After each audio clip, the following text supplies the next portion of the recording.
우리 요한복음의 가장 큰 주제는 제가 지난주에 말씀드렸는데요. 예수 그리스도가 도대체 누구냐 하는 겁니다.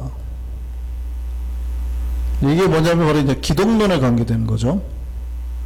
자, 기독론 제가 말씀드렸습니다. 기독이라는 말은 그리스도라는 말의 한자 표현이에요. 그 그리스도론이라는 뜻입니다. 예수가 도대체 누구냐라는 말이에요. 근데 뭐 기독교, 뭐 그리스도교 그 뜻이죠. 그러니까 도대체 기독론입니다. 도대체 예수가 누구냐? 기독교는 말 그대로 예수 그리스도를 믿는 교이기 때문에 이 예수가 누구냐에 대한 증언이 달라져 버리면 여기에서 이상한 종교가 나오는 거예요. 이단도 여기에서 나오는 겁니다. 그러니까 예수가 누구냐를 갖다가 제대로 이해하지 못하면 거기는 무조건 이단인 겁니다. 예수에 대한 잘못된 이해와 잘못된 지식을 가지고 있으면 100% 이단입니다. 한국에 보면 뉴욕에도 뭐 가끔 있네 없네 잘은 정확하게 여기는 안 나오지만 한국에는 그 하나님의 교회라는 데가 있어요. 거기는 안상홍이라는 사람이 있습니다. 근데 거기를 보고 예수라 그러죠. 그래서 하나님의 교회를 못 들어보셨죠? 한국은 되게 많아요. 이름이 교회가 하나님의 교회예요. 그래서 뭐 우리가 말하는 그냥 하나님의 교회가 아니라 고유 명칭이 하나님의 교회예요. 이름이. 전국에 하나님의 교회가 어마어마하게 많습니다. 거기는 하나님 아버지가 있고 하나님 어머니가 있어요. 안상홍 씨 부인 장길자 씨. 그 하나님 어머니예요. 그 노래도 있어요. 거긴 찬송가도 있어요. 그 자기네 찬송가까지. 교세가 엄청나죠. 그러니까 한국에는 자기가 예수라고 하는데 또 그런 사람을 믿어요. 한국에 자기가 하나님이라고 하는 사람이 20명이고요. 자기가 예수라고 주장하는 사람이 한국에만 50명이 넘습니다. 그래서 성경에 이 말씀에 대해서 그렇게 예언하고 있어요. 마태복음 24장 한번 볼까요? 같이 읽겠습니다. 시작. 예수께서 대답하여 이르시되 너희가 사람의 미혹을 받지 않도록 주의하라. 많은 사람이 누구 이름으로 와서? 내 이름으로 와서 이르되 뭐라 그래요? 나는 그리스도라 하여 많은 사람을 미혹하리라. 예수님이 말씀에 대해서 예언할 때에 많은 사람이 자기가 예수라고 와서 다른 사람을 어떻게 해요? 미혹한대요. 마음을 뺏어간대요. 그러니까 그런 자칭 예수라는 사람들에서 예수님이 절대 믿지 마라 라고 말을 해놨단 말이죠.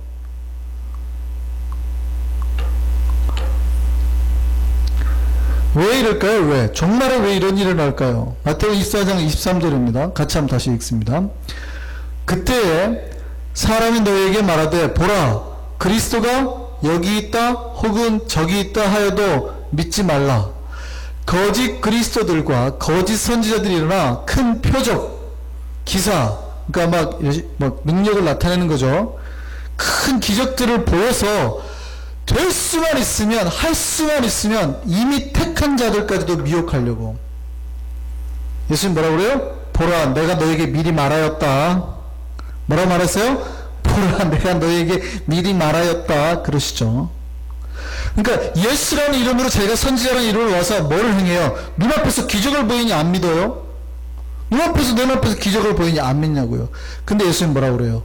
내가 미리 말했다 그러잖아요. 이런 사람 올 거야. 내가 예수라는 사람 따라가면 돼요 안 돼요? 안 된다고요. 옛날이나 오늘이나 예수가 누군지 알지 못하면 망해요. 이게 기독교의 핵심이에요. 예수가 누구냐 말하는 것이. 요한복음은 바로 그 기독론에 대한 명제에서 시작합니다. 예수가 도대체 누구냐? 그 1장이 그거예요. 그래서 그 예수가 누구냐에 대한 핵심 포커스를 두고 1장 시작해요. 근데 요한복음 아주 독특하게 시작하잖아요. 다른 복음서와 다르잖아요. 뭐 누구 족보가 어떻고 예수님이 어릴 때 어떻고 이렇게 일대기가 아니고 예수는 원래 이런 존재였다고 딱 벌써 그렇게 시작하잖아요. 그 얘기는 뭐냐면 예수가 도대체 누구냐? 그러면 요한복음 전체에 이르러서 계속 뭐에 대한 얘기가 나올까요? 예수가 누구냐? 그래서 예수님이 말하는 에고 에이미 나는 뭐뭐다. 이제 요한복음의 그 핵심 주제로 나옵니다. 아주 핵심 주제예요. 뭐라고요? 에고, 헬라어로 말하면 에고 에이미 이렇게 나옵니다. 나는 우리 에고 많이 들어봤죠? 에고이스트 뭐 이런 말 들어봤잖아요. 자기 사랑하는 이기주의자 뭐 이런 거 우리 들어보셨잖아요. 근데 그게 이제 헬라어에서 에고가 나라는 뜻이죠. 에이미는 뭐뭐다 라는 뜻이에요. 그래서 나는 뭐뭐다. 그래서 나는 뭐 포도나무다. 그러죠. 나는 포도나무요. 나는 생명의 떡이라. 나는 빛이라. 나는 길이요. 나는 진리요. 나는 생명이 계속 나오잖아요. 그러니까 요한복음은 전체에서 내가 누구다, 예수가 누구다에 대한 이야기들로 가득 차 있다고 생각하시면 됩니다. 마태복음은 교회가 뭐냐 이거에 대한 이야기가 굉장히 많아요. 그리고 하나님의 나라가 뭐냐, 그러면 교회는 바실레이아 하나님의 나라, 하나님이 통치한 나라가 바로 여기다는 거예요. 그래서 하나님의 통치한 나라는 그러니까 어느 사람이 하나님 백성이 될 수 있느냐, 하나님의 법대로 하는 사람, 그 나라에 들어가는 사람, 하나님 법이 뭐예요? 산상수훈이죠. 그래서 5장, 6장, 7장이 굉장히 중요해요. 하나님, 그러니까 이 법대로 사는 사람이 주님의 나라에 들어가는 사람이라는 뜻이거든요. 근데 요한복음은 아주 달라요. 요한복음의 주제는 뭐냐면 예수 그리스도의 포커스가 확 있어요. 예수가 누구냐. 우리가 가장 잘못 알고 있는 기독론 중에 하나가 뭐냐면, 성부 하나님이 계시고, 그 다음에 예수 그리스도가 계시고, 그 다음에 여기 이제 성령께서 계시는 거예요. 홀리 스피릿이죠. 그 성부 하나님, 성자 예수님, 성령 하나님 세 분이 계시는데, 성부 하나님, 성자 하나님, 그 다음에 성령 하나님 세 분이 계시는데, 우리는 이 세 분에 대해서 수직적인 개념을 굉장히 많이 가져요. 특별히 동양적인 사고에서의 아들의 개념은, 한국적 사고에서 아들의 개념은 이 서양이나 저쪽 문화에서 아들의 개념과 달리 아버지의 하위 개념이란 말이에요. 아버지보다 밑에. 그러니까 항상 종속된 개념을 가지고 있습니다. 더더군다나 성령은 뭐예요? 부리는 영처럼 생각하는 거예요. 그러니까 이게 아주 잘못된 기독론 중에 하나입니다. 그래서 실제 한국의 신자들에게 물어보면 누구한테 기도해야지 들어줄 것 같아요? 아버지한테 기도해야지 들어줄 것 같고요. 예수님한테 기도하면은 안 들어줄 것 같거든요. 그래서 예수님한테 잘 기도를 안 하려고 그래요. 그런데 정교회의 기도들은 다 예수 그리스도에게 합니다. 그죠? 주 예수 그리스도님, 죄인인 나를 불쌍히 여기소서. 기도가 평생 하는 기도가 그거예요. 단문 기도. 더 짧게 하면은 주 예수 그리스도님 나에게 자비를 베푸소서. 평생 하는 기도가 그거거든요. 예수님 나에게 자비를 베푸소서. 근데 우리는 그렇게 기도하면 뭔가가 기도가 좀 부족한 것 같아요. 왜냐하면 아버지한테 기도해야지 아들한테 기도하면 안 되는 것 같은 느낌 들거든요. 성령 하나님 내 삶을 돌보소서. 이러면 뭔가 기도가 올라가다가 중간에 멈췄어요. 여기 하나님 여기 앉아 계시는데, 그죠? 하나님 여기 이렇게 앉아 계시는데 뭔가 그 아들이 그 밑에 있고 여기에 뭐 성령께서 여기 확 있을 것 같고 기도가 가다가 여기서 다 멈춘 것 같아요. 그죠? 그리고 막 다 떨어지는 것 같아요. 우리 기도가. 이게 굉장히 잘못된 거예요. 그래서 기독론이 이렇게 될까봐 이런 기독론으로 잘못 알고 있는 사람들에게 요한복음이 가르치려고 하는 게 이거예요. 그래서 요한복음 1장은 뭐예요? 예수님이 로고스인데 예수님이 어디서부터 있다고요? 태초부터 있었다고요. 태초부터. 하나님 옆에. 제가 부득이하게 사람으로 모양을 그렸습니다.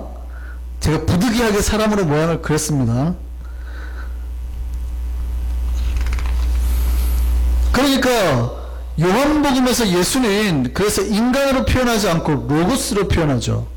그래서 요한복음 1장 1절 처음에 나오는 게 로고스예요. 태초에 뭐가 계시니라? 로고스가 계시니라예요. 근데 이 로고스가 누구와 함께 계시고? 하나님과 함께 계시고, 근데 그 말씀이 곧 하나님이라. 그 얘기는 하나님과 함께 계셨는데 이 말씀이 이분이라는 뜻이 아니라 이분도 하나님이시라는 거예요. 그러니까 성부 하나님이시고 성자 하나님이시라는 얘기예요. 이해되세요? 예수가 절대 아버지 하나님의 종속 개념이 아니라 그분이 태초부터 같이 계셨다고요. 근데 이분도 하나님이지만 이 로고스도 하나님이시더라 이거예요.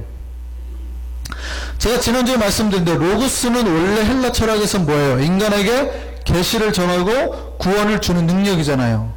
근데 요한복음에서는 로고스를 단지 그런 도구로나 능력으로 설명하지 않고 그 로고스가 언제부터 있었다고요? 태초부터 있었다고요. 심지어는 그 로고스가 하나님이라고 설명하고 있는 겁니다. 여기까지가 우리가 지난주에 살펴본 내용이었습니다. 요한복음의 핵심적인 사고는 뭐냐면 바로 이 기독론입니다. 예수가 누구냐 도대체. 예수의 근원이 어디냐. 많은 사람들이 예수는 인간이다. 마리아의 몸에서 태어났다. 그런데 요한복음은 절대 그렇지 않다라는 걸 얘기를 하는 거예요. 그러니까 예수가 인간의 몸에서 태어나지 않았다는 뜻이 아니라 인간이 아니라고요. 말이 또 헷갈리시겠네. 인간이 아니라는 얘기는 아니면 정확하게 말하면 단순한 인간이 아닌 완벽한 하나님이시고 완벽한 인간이신. 이해됐죠? 그래서 요한복음에서 아주 중요한 거는요 14절입니다. 이 로고스가 뭐가 됐다는 거예요. 이 로고스가 원래 태초에 하나님하고 같이 계신 그분이, 이 로고스가 여기에 지금 이제 로고스가 있고 그 다음에 누가 계세요? 성부 하나님이 계신단 말이죠. 태초에 하나님과 함께 계셨던 그분이 어디에 있어야 되는데, 그죠? 주님과 함께 계셔야 되는데 어디로 오셨다고요? 육신이 되었다고요. 육신? 육신이 사르크스입니다. 헬라어로 뭐가 되냐면 이 핏덩어리 살을 말할 때 사르크스라고 그래요. 창조 때부터 계신 그 말씀이 창조주 위치에 계시지 아니하고 육신이 되셨다고요. 그 얘기 하려고 하는 겁니다. 그 얘기. 근데 목적이 중요하죠. 왜요? 왜 창조 때부터 계신 하나님께서 구태 육신이 되셨냐고요. 이유가 뭐예요? 그 이유를 뭐라고 말합니까? 요한복음은 성경을 보셔야죠. 그 이유를 뭐라고 말해요? 14절에 뭐라고 말해요? 말씀이 육신이 되어 뭐 하시려고요? 우리 가운데 거하시려고. 다시 한번요. 그 로고스가, 그 말씀이신 하나님이 왜 거기 계시지 아니하고 육신을 입으셨냐고요. 왜? 목적이 뭐예요? 왜 구태여 예수님이 저기 계시지 않고 구태여 이 육체를 입고 이 땅에 오셨냐고요. 목적이 뭐라고요? 우리 함께 거하시려고. 그래서 예수님의 이름이 뭐라고요? 마태복음에서는 예수님의 이름이 그래서 뭐라고 그래요? 예수 그리스도의 이름이, 예수님 이름이 두 개라고 그랬잖아요. 예수 그리스도라는 뜻은 뭐예요? 저희 백성을 저희 죄에서 구원할 자이심이라. 그 다음에 그의 다른 이름이 있는데 뭐래요? 임마누엘이라 하리라. 임마누엘의 뜻은 뭐예요? 하나님이 우리와 함께 계시는 거예요. 너희와 함께, 우리와 함께 계시는 거예요. 목적이 있다는 거죠. 예수 그리스도의 목적은 뭐예요? 인간과 함께 하려고. 하나님이 인간과 함께 하려고. 예수님이 이 땅에 오신 이유를 뭐라고 그래요? 우리와 함께 거하시기 위해서. 그러면 여러분이 예수를 믿는다고 하는 건 뭐예요? 지금 여러분이 매일의 삶에서 그 예수와 함께 동행하고 함께 호흡하고 함께 같이 느끼고 공감하고 체득해야 되는, 그러니까 우리의 일상이 버려진 삶이 아니라 주님과 함께하는 삶이어야 된다는 거예요. 그러려고 이 땅에 오셨다는 거예요. 그럼 여러분 주님과 함께 하세요? 어느 순간 외롭고, 그죠? 주님은 기도할 때만 천장에 매달려 있다가 기도할 때만 내려오고, 주일날에만 한 번 이 땅에 내려오시고 빨리 올라가시고, 12시 되면 바로 올라가셔야 되잖아요. 땡 치면 12시가 되면 올라가셔야 돼요. 그죠? 11시에 오셨다가. 그게 아니라고요. 하나님은 이미 태초부터 계신 분이면 작정하신 이유가 뭐예요? 십자가에 이 땅에 오신 이유가 우리와 함께 거하시려고.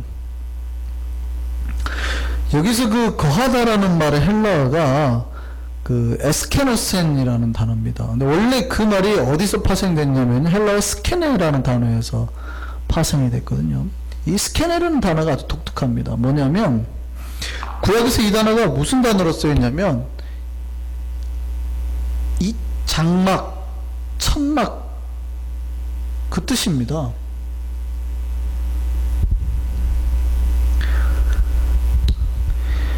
이 장막은 뭐 하는 장소예요? 장막하면 딱 뭐가 떠올라요?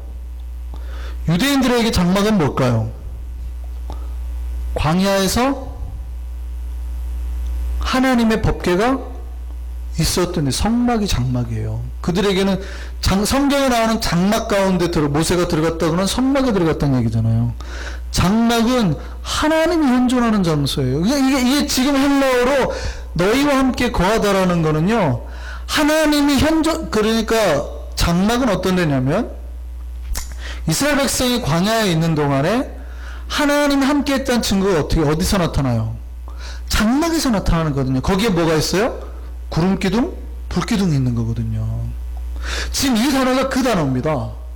하나님이 너희와 함께. 그러니까 원래는 하늘에 계신 하나님이 장막을 통해서 그들과 구약에 임하였듯이 원래 하늘에 계신 로고스가 이 땅에 뭘 입고? 육신을 입고 너희와 함께 이 땅에 너희와 광야 생활하는 동안에 같이 거하려고 오셨다. 그 표현이에요. 지금 우리가 14절에 굉장히 말씀이 육신이 되어 우리 가운데 거하심에를 그냥 우리는 읽고 넘어가지만 그들이 표현을 할 때는 하나님이 마치 그들과 함께 현존하셨듯이 예수님이 로고스지만 이 땅에 육신을 입고 우리와 함께 현존하기 위해 오셨다. 이거를 지금 장황하게 한 문장으로 딱 써놔버립니다. 이 장황한 문장을 한 문장으로 표현해 쓴 거예요. 그러니까 뭐 한 겁니까? 원래 하나님을 보는 게 인간의 수건이었죠. 하나님 보고 싶다고 하는 거. 근데 예수님이 이 땅에 오신 건 뭐예요? 바로 그 하나님을 인간에게 보여주려고. 하나님이 살아계심을 보여주려고. 하나님이 너희와 함께 하심을 보여주려고. 하나님이 함께해서 인도하심을 보여주려고. 그러니까 요한복음을 볼 때는 그런 독특한 내용이 나와요. 하나님을 보여달라 이런 내용이 나와요. 요한복음 14장 한번 보겠습니다. 예수님이 이제 에고 에이미가 나오죠. 내가 뭐라고요? 그러니까 여기서 내가 이제 단어가 나오면 빨리 뭘 떠올리셔야 돼요? 에고 에이미. 나는 뭐뭐다. 내가 길이요 진리요 생명이다 라고 말씀하시는 거예요. 우리가 잘 아는 구절이죠. 나는 내가 곧 길이요 진리요 생명이니 나로 말미암지 않고는 아버지께로 올 자가 없느니라. 너희가 나를 알았더라면 내 아버지도 알았으리로다. 이제부터는 너희가 그를 알았고 또 보았느니라. 그러니까 빌립이 뭐라고 말해요? 빌립이 주여 아버지를 우리에게 보여주옵소서 그리하면 족하겠나이다. 보여달라 그러잖아요. 하나님 보여달라 그러잖아요. 그래 예수님 뭐라 그러세요? 예수께서 이랬을 때 빌립아 내가 이렇게 오래 너희와 함께 있을 때 잘 들으셨어요? 내가 이렇게 너희와 오래 함께 있으되 네가 나를 알지 못하느냐? 나를 본 자는 누구를 보았거늘? 아버지를 보았거늘 어찌하여 아버지를 보이라 하느냐? 이 말씀 무슨 말인지 아시겠어요?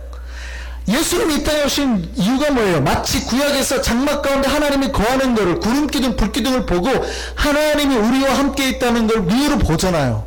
똑같이 예수님이 로고스지만 너희와 함께 거하여 예수님이 우리와 함께 에스케노센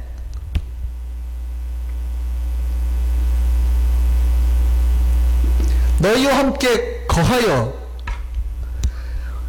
있다고요. 그래서 예수님 뭐라고 그래요? 내가 지금까지 너희와 함께 했는데 이해됐어요? 그래서 나를 본 자가 아버지를 본 자예요.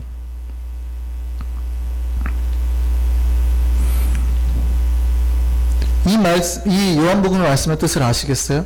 그래서 요한복음은 바로 이 계시 기독론, 예수가 누구냐? 예수가 바로 태초부터 계신 하나님이에요.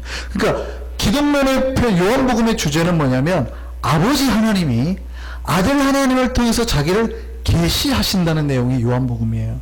이해되시죠? 아버지를 보고 싶어하는 자들에게 아들을 통해서 아버지를 보여주는 게 일관적인 주제가 예수를 보고 듣는 것이 아버지를 보고 듣는다는 거예요. 그래서 독생자의 영광을 보고 뭐를 발견해요? 은혜와 진리를 발견해요. 은혜와 진리는 누구 건데요? 아버지 건데.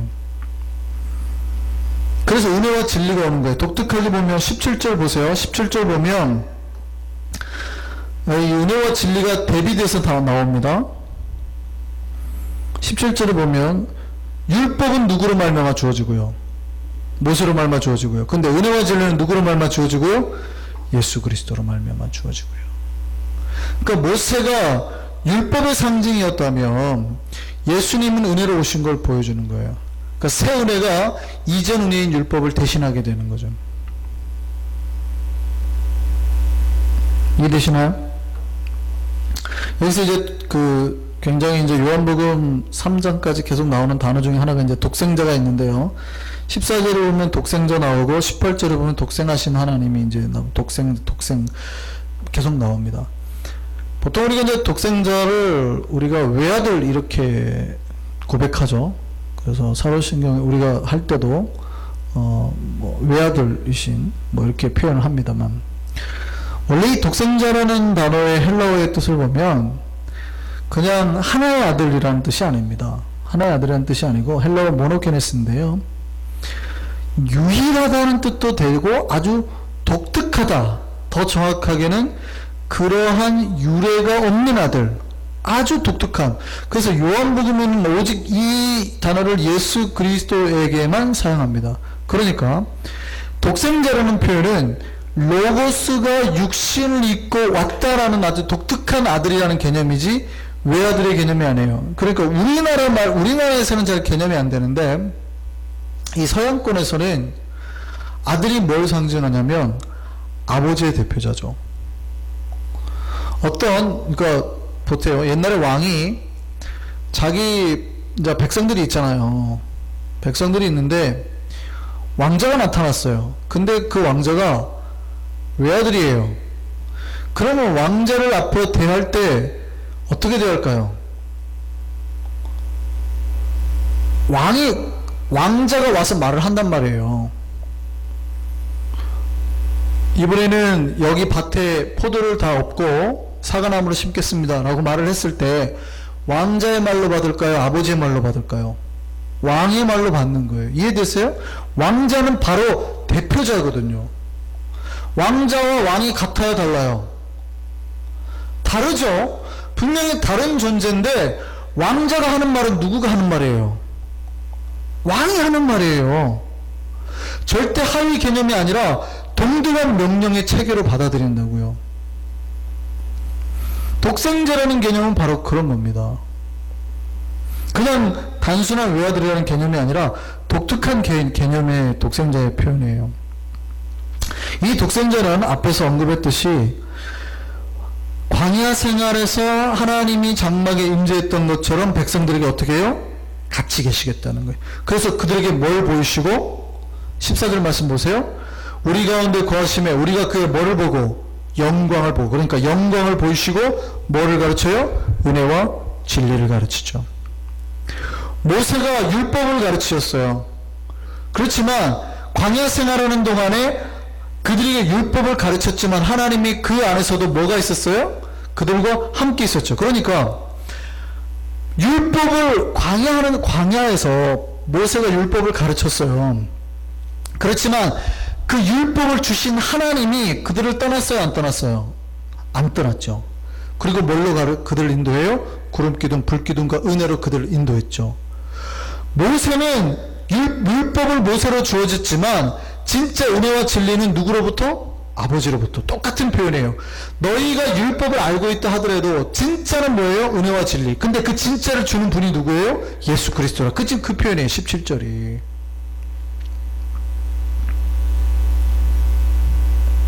이해되시나요? 요거 이해되시나요? 그러니까 지금 말씀이 육신이 되어라는 게 아주 놀라운 사건이라는 얘기예요. 말씀이 육신이 되어라는 사건이 바로 하나님이 우리와 함께 살고 싶은 것에 대한 열망이에요. 단순히 하나님이 인간의 몸을 입었다라는 표현이 아니라, 그냥 하나님이 우리처럼 되셨네라는 표현이 아니라, 내가 너희와 함께 있고 너희에게 영광을 나타내고 너희를 인도하고 내가 너와 함께 살고 싶고, 이 모든 거에 대한 열망의 표현이라고요. 말씀이 육신이 되어가. 말씀이 육신이 되어 우리 가운데 거하시다라는 표현이. 이해되세요? 단순히 하나님이 육신이 되어서 우리 가운데 있다는 표현이 아니라 마치 구약에 내가 너희를 떠나지 않고 인도했던 것처럼 하나님이 우리를 떠나지 않고 인도하고 하나님의 영광의 빛을 구름기둥 불기둥으로 비췄던 것처럼 너희에게 똑같이 내가 너희와 함께 살면서 너희에게 영광과 은혜와 진리를 주리라. 그래서 예수님이 이 땅에 오셨다고요.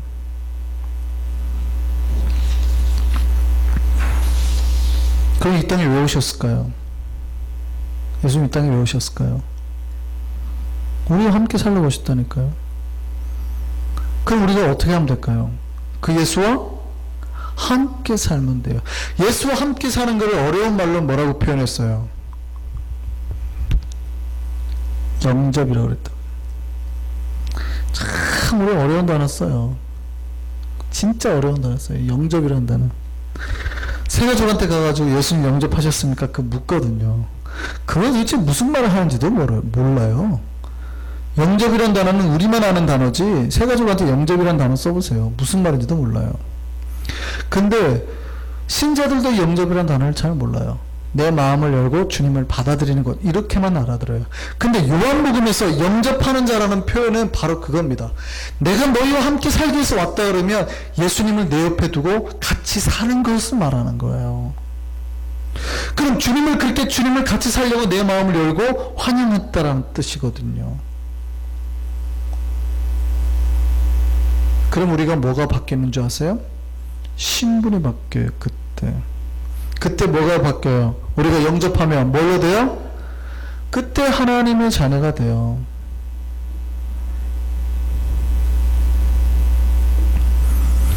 믿음이 뭐예요? 우리가 하나님의 자녀, 구원받는 길이 뭐예요? 믿음으로 구원받잖아요. 그렇지 않아요? 우리가 믿음으로 하나님의 자녀가 되잖아요. 그러면 이 믿음이 뭐예요?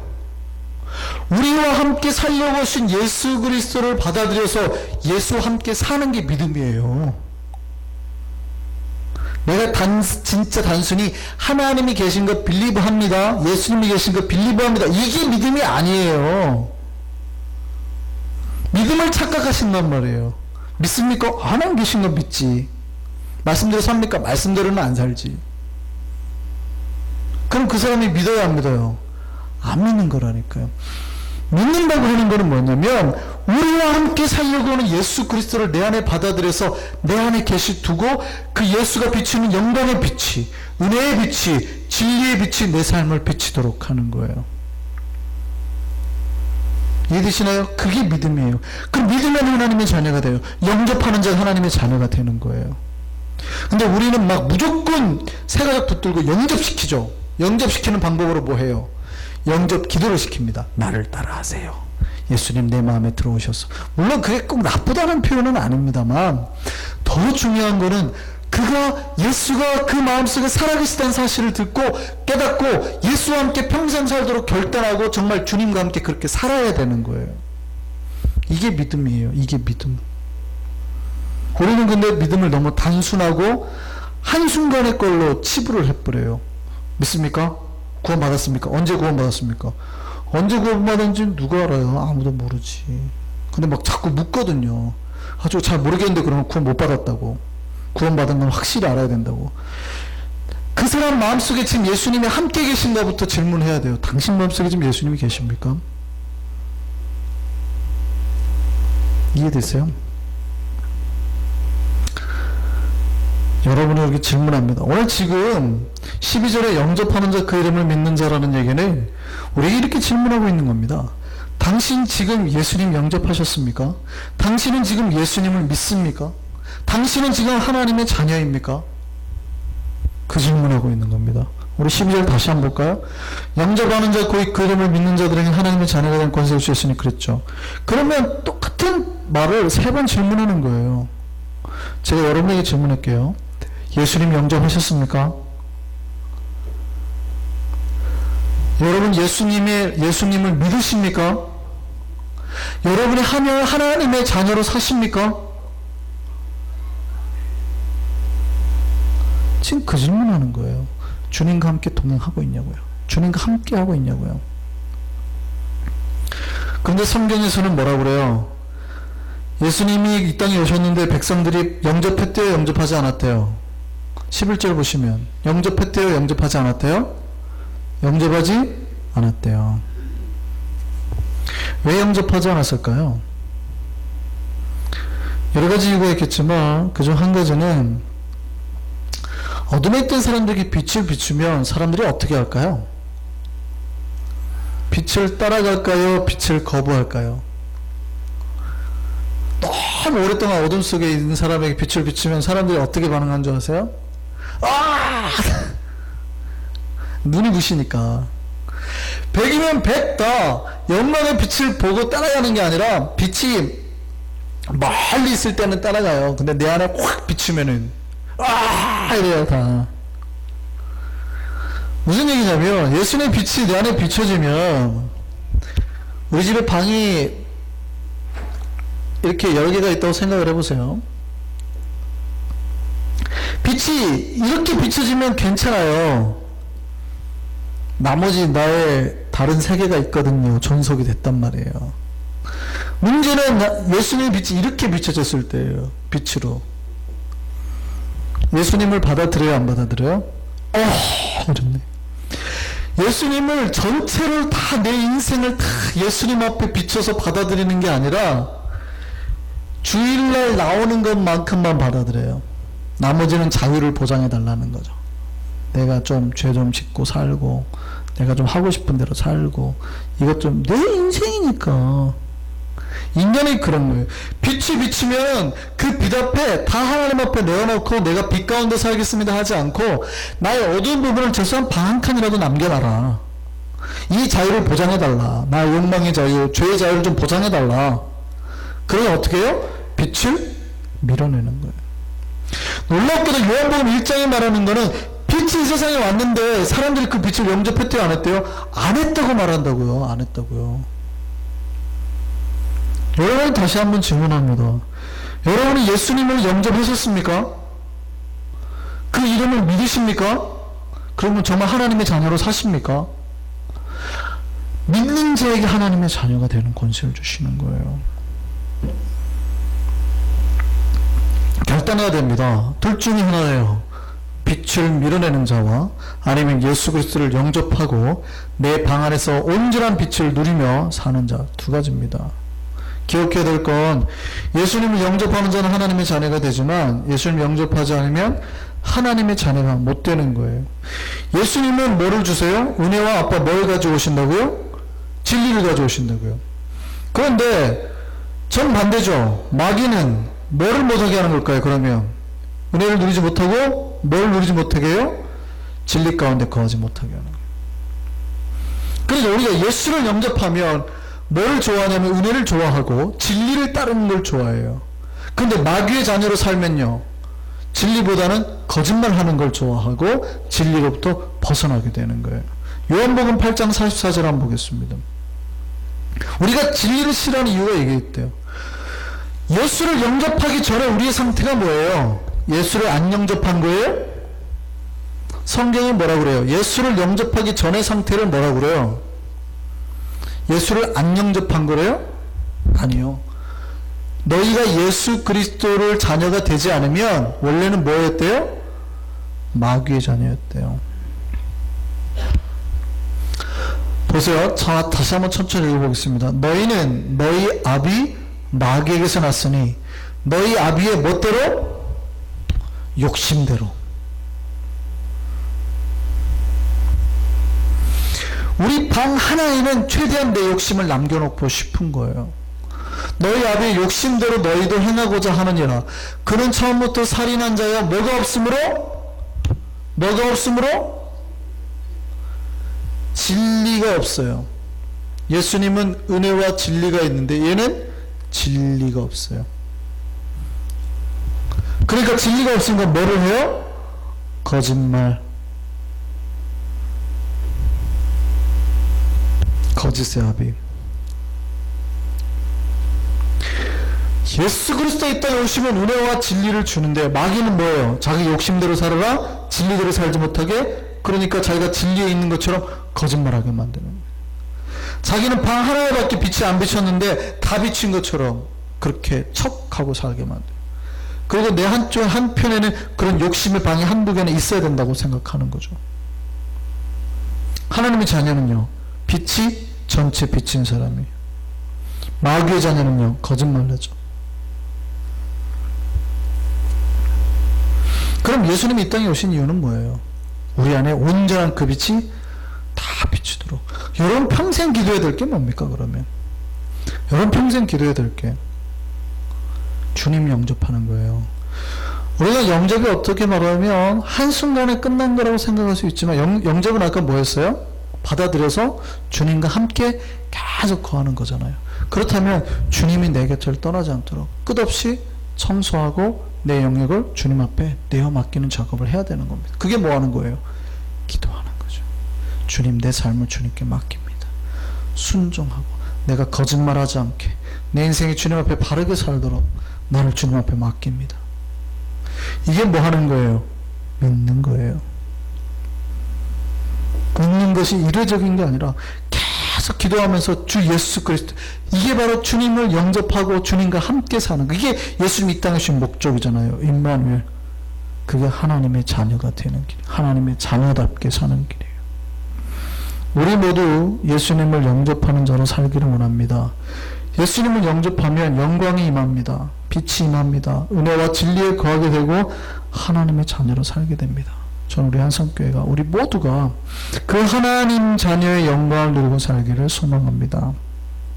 기도하시겠습니다.